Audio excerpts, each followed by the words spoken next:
Welcome to UX Cake Pops from the UX Cake Podcast. I'm your host, Lee Allen Arredondo. Hello, friends. Welcome to UX Cake and another episode of UX Cake Pops. So right now, a lot of companies are reducing their resources. You may have heard of it. It's all over the headlines. There are companies that are hiring, and it's not all gloom and doom. It's not all layoffs happening. So I don't want to focus on that in this episode, but I do want to talk about something that comes up often when we are in something like an economic downturn, which is what they're calling what we're in now. I've been through 2 major recessions and multiple economic downturns in my career, so I am very familiar with the challenges that come up. Teams are often asked to tighten their belts. Resources get reduced, companies are downsized, but have you noticed that company objectives often don't decrease? So maybe you're hearing some variation of how can we do more with less? I'll share with you my response when I was earlier in my UX career. Maybe after a poorly concealed eye roll, I might turn that question around. Clearly, the business doesn't value UX, so the better question, I thought, might be how do we educate the business on the value of UX? And I hear this from people in UX really often, but that approach isn't usually too effective. It's well-intentioned, and it could very well be true. But this approach isn't effective because in reality, the business has different priorities and constraints. And what they value most is different from what UX values most. Business is focused on business outcomes. UX tends to focus on user experience outcomes. So we're speaking in the language of our own values instead of in the language of business value. Another response might be to say, well, if we have less, we just have to do less. And again, that's not wrong. We do need to protect our boundaries. So we can't just work longer hours. That hurts the company, both in the short term and the long term. And it also isn't actually very productive. So saying no to requests due to a lack of resources is necessary at times. And doing this in a way that doesn't alienate our boss or stakeholders is an art form.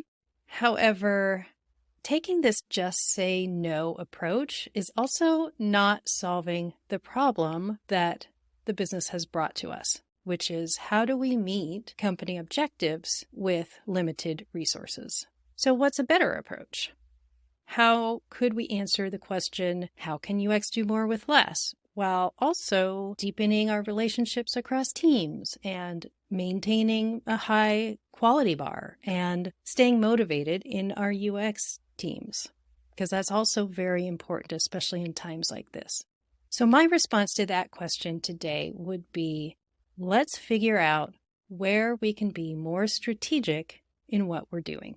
I mean, I guess in a way, it's a variation of doing less, but we're focusing on producing bigger outcomes versus producing more outputs, which is being more strategic.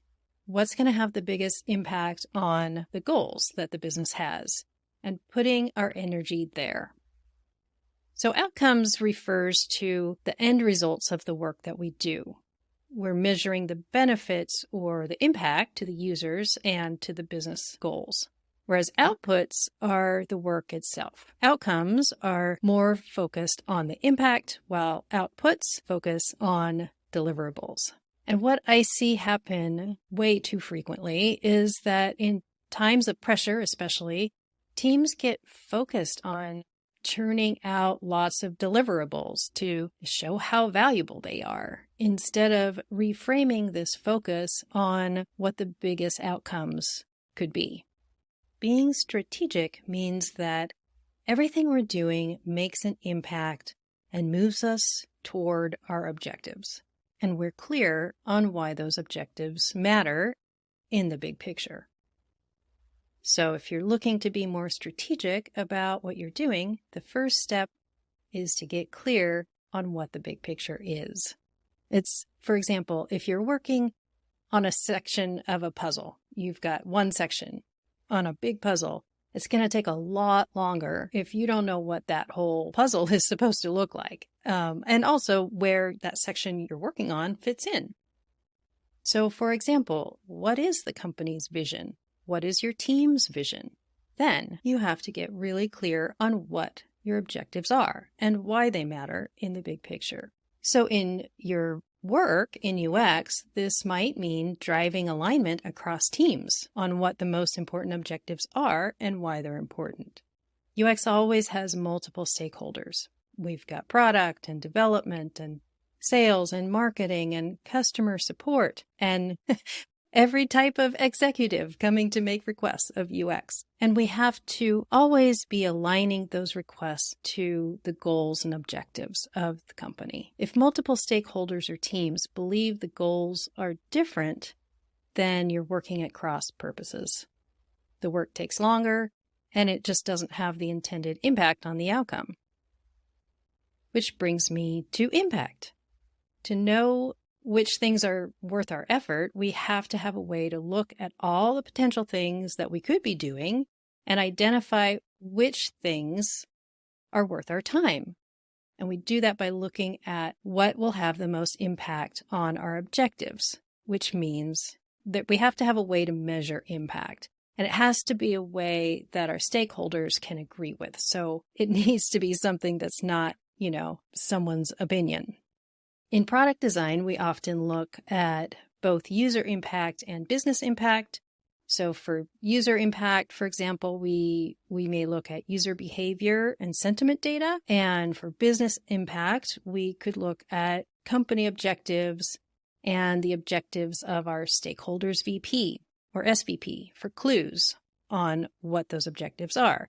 Often it's in the language of KPIs and OKRs. So, for example, user impact might be how often a problem occurs or how big of a problem it is, or both of those things. But how big is the problem? Like, is it an annoyance or does it keep users from completing a task? So which one do you think would have the bigger impact? Obviously, it's something that's going to keep someone from doing what they are intending to do. So business impact might look at how something affects conversion. Or if your company is got kind of an overall objective to decrease customer friction, then basing impact on how much the work will reduce known friction points would be a good approach. Now, if your company doesn't have a great amount of benchmark data to work from, and this comes up a lot with people in UX, I don't know what the data is or how to get it. There are a couple things you can do. There's user research repositories online that you can use to identify the impact of a lot of common user problems. So one example of this is baymard.com, and I'll put a link to that in the show notes. You might have to do some legwork to find data to help you measure impact. And the same goes with company data. And this is where having great cross-team relationships comes in. These are other aspects of being strategic, being able to leverage data and build partnerships. Being strategic ultimately goes beyond this framework of vision, objectives, impact, and alignment that I'm talking about in this episode today. It's also about having the right mindset and attitude, increasing our influence, having more effective communication and strategic relationships. These are all key components of being strategic. Influence, for example, is about understanding what motivates the people on other teams and being able to use that to be more effective in the work you're doing in UX. It's about being able to get others to buy into your ideas and support them. Effective communication is key to conveying your ideas and ensuring that everyone is on the same page. And building strategic relationships is about building trust and understanding with key stakeholders, and that's going to help you achieve your objectives more effectively. And these are all strategic leadership skills that you could build at any point in your career. But for this episode, I'm focusing on using this strategic framework to decide where we spend our time and energy so that we can do more with less. More impact, less busy work that doesn't impact our goals. Now, you can use this framework in your work, as I sort of described. You can also use it in your own career development or anywhere else in your life where you want to see more growth. So just to recap, first, we see the big picture. What is the overall vision? What are the big goals? Next, we need to be clear on the objectives. What are the steps that will lead us to those goals or that vision? And then we want to identify which of those things, which of those objectives, what of that work we could be doing will be most worth our effort. And so to figure that out, we measure the impact. And we assign that impact to all the different things that we could be doing. Now, of course, this is a bite-sized overview of how you can be more strategic in your work, and hopefully will give you some ideas about how you might approach the work you're doing today differently, or some ideas for what your team could be doing differently. I could go on. I love talking about being strategic because that's really the lens that I look through. And I have seen how having a strategic mindset spurs growth and change in some very big ways. If you would like to further develop your strategic leadership skills beyond this strategic framework, like increasing influence and driving alignment and having more effective communication, I run group coaching and development programs and workshops that are designed specifically for people like you, UX professionals. I've got enrollment open right now for a strategic UX management program until February 15th. And then I'll be running a similar program for individual contributors in March. So if you're an IC or a manager, I've got something for you.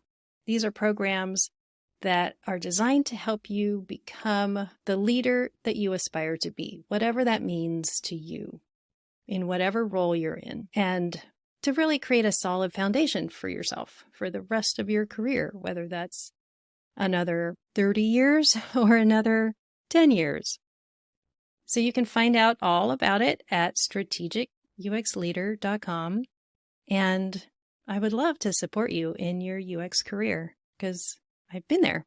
And I know that people in UX very often don't get the support or development that they need.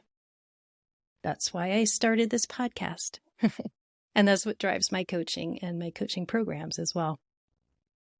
So I hope you enjoyed this short and sweet UX Cake Pop. Join me next week for another full episode with Billy Mandel. We'll be talking about healthy conflict and how it improves creativity and innovation. So be sure to subscribe to the UX Cake podcast so you don't miss a bite.